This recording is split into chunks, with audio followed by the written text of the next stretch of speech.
ngayon naman po makakapanayam natin na si Colonel Edgard Arevalo, ang hepe ng Public Affairs Office ng Armed Forces. Colonel Arevalo, magandang hapon po sa inyo. Magandang hapon sa iyo, Gigi, at sa iyong mga tagapanood. Magandang hapon din po. Hello? Opo, unang-una po doon sa dineklara pong all-out war ni Pangulong Duterte at ni Secretary Lorenzana, papaano ho ba ito? Sa definition po ba ninyo talagang yung offensive na gagawin po ng military, tuloy-tuloy na? Ano po ba ang kumbaga i-expect ng mga kababayan natin, lalo na doon sa mga rural areas, kaugnay po nitong mga announcement na ito?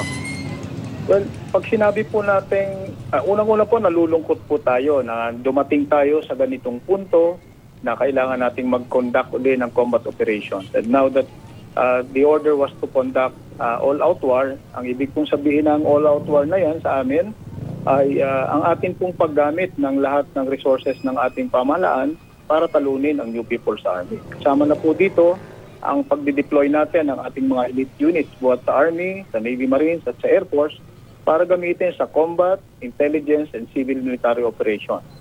Ang all-out war din po ay mga ngahulugan na gagamitin po natin ang ating mga barko, eroplano, ang ating mga armor assets para ma-neutralize natin ang NPA. Ang kailangan po natin gawin ay i-degrade natin o tanggalin natin ang kanilang kakayahan at kagustuhang makipaglaban sa ating pamahalaan. Atin pong naunawaan ang saloobin ng ating mga kababayan. Subalit gusto po nating sabihin sa kanila na sa ilalim po ng pamumuno ni General Eduardo Año, ang ating AFP Chief of Staff, wala pong magaganap, for example, na indiscriminate firing ng ating mga artillery. For example, sisiguruhin din po natin ang ating mga gagawing operasyon ay deliberate, surgical, focus, intelligence-driven. At yun lamang pong mga identified na military targets ang ating tatargetin, wika nga. And higit sa lahat po, gusto po namin siguruhin sa ating mga kababayan na sa pagsagawa po natin ng mga ganyang operasyon ay atin pong kikilalanin ang individual human rights ng mga non-combatants at poprotektahan po natin ito sang-ayon sa itinatadaan ng human rights at international humanitarian law. Opo, yun yung magiging operasyon. Kasi po nagdeklara din ang all-out war ang Pangulo laban sa Abu Sayyaf at itong mga nakalipas na buwan, kung di po ako nagkakamali, yung ilang mga batalyon galing Luzon o Visayas ay nilipat ng Mindanao para habulin yung Abu Sayyaf. Paano ho? Pag pinabalik yung para sa all-out war naman sa NPA, hindi ba masyado manipis na yung distribution ng mga tropa na lumalaban sa Maute Group o kaya sa Abu Sayyaf, tapos ngayon sa NPA naman po? Alam mo, Gigi, sa ngayon, tinatanong na po ako tinatanong na po ang Armed Forces of the Philippines hinggil sa bagay na yan. Subalit ang atin pong tuwirang sagot dyan ay sa ngayon, wala pa po tayong nakikitang pangangailangan upang magtalaga tayo ng panibagong puwersa dyan sa mga lugar kung saan nag-cooperate ang New People's Army. Sapat pa po ang bilang, kakayahan ng mga units na kasalukuyang nakadeploy sa mga lugar na yan. At so far, nagiging successful po tayo. Marami na po tayong conduct ng combat operations dyan so far sa iba't ibang bahagi ng ating bansa. Ito, katao na po na NPA ang sumurrender sa ating sandatahang lakas ng Pilipinas at nakikita po natin na so far nagiging maganda po ang takbo ng ating operasyon. Wag po sanang mag-alala ang ating mga kababayan sapagkat sisiguruhin po natin ang walang kinalaman sa labang ito ay hindi madadamay. Apo, Colonel, si Pangulong Duterte na rin yung paulit-ulit na nagsasabi na ayaw niya nagpapatayan yung mga Pilipino, ayaw niya yung talaga nag-uubusan ng lahi, kumbaga, lalo na sa panig ng parte ng Mindanao. At ngayon, hindi may iwasan kung sakasakali na mangyari ito sa panig naman ng NPA. Ano po, dun sa ganitong mga pronouncement, halimbawa po ni Secretary Lorenzana o ng Pangulo, wala ho bang may kakayahan na medyo sumalungat ng konti, sabihin man lang na hinahinay o magbigay ng kakaibang payo, ano lang ho, kung mamarapatin nyo, kung meron ho bang ganung pagkakataon na konting puwang para ho sumingit sa ganung mga usapan? Unang-una po, Jiggy, ang inyong Armed Forces of the Philippines is a professional organization. Hindi po, it is not part of our job to question the decisions of our superiors and our authorities, especially that of the Commander-in-Chief.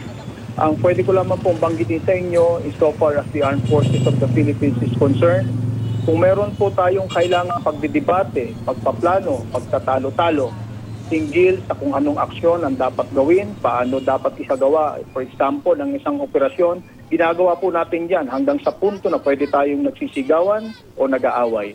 Subalit, sa Armed Forces of the Philippines po at sa inyong hukbong sandatahan nga, once na ang kanyang pinuno ay nagdesisyon na po, pagkatapos marinig ang panig, pros and cons sa mga staff niya and subordinate commanders, once the commander has spoken, everybody follows. Everybody toes the line. So yan din po ang aming paninindigan dito. Alam po namin sa Armed Forces of the Philippines na sumangguni po ang ating Pangulo sa ating Secretary of National Defense at sa pamunuan ng Defense Department. At kung ito po ay napagdesisyon na po ng ating Pangulo and we already have put forth kung ano po ang aming remaining recommendations at ang aming pong wisdom, once the Commander-in-Chief has decided, we toe the line. Opo. Panghuli na lang po ito, Colonel, sa punto ho nung parang yung gigil po ng mga sundalo dahil nga po namatayan ang AFP nitong mga nakalipas na araw, ay yung ganun hong klase ng operasyon ay papaano nyo po, kumbaga, masisiguro din sa publiko na nasa parameters po ng inyong mga operasyon yung magaganap kung meron po at kung makainkwentro nyo itong mga ito dahil nga sa sinapit na rin ng 3 sundalo na namatay at tinadtad ng bala. Ano po masasabi nyo rito? Alam po ninyo ang inyong mga sundalo, ang inyong mga opisyal, dumaan po tayo sa ating mga pagsasanay. At kasama po sa pagsasanay na yan ay ating kontrolin ang ating emosyon, ang ibabawi ng katwiran at ang mabuting kaisipan. So, naiintindihan po natin ang agam-agam ninyo at ng ating mga kababayan sa sinasabi ninyong panggigigil. Subalit sa ngayon po, malinaw po sa isipan ng ating mga sundalo na sila isang profesional. The AFP is a professional organization. We do not do our job na driven or motivated tayo by hatred or anger. We are always a professional organization. Kaya nga po, sinasabi ko sa inyo kanina at ina-assure po natin ang ating mga kababayan na sa pagganap po natin ng tungkuling ito, sa pagdideklara po natin na ito ng isang opensiba laban sa New People's Army, ay iingatan po natin at sisiguruhin na ang karapatang pantao at ang probisyon ng international humanitarian law ay ating patuloy na titingnan at kikilalanin. At magkaganon pa man po, meron po tayong Human Rights Office, ang inyong Armed Forces of the Philippines. Kung meron pong pangangailangan, na kayo po meron pong reklamo o mga nangyaring, nasasabi nilang nangyaring pang-abuso, yan po ay aming tatanggapin at amin po yung diringgin at dadaanin po natin yan sa proseso at sisiguruhin po natin na kung mayroong nagkasala sa aming hanay, siya po ay maparurusahan.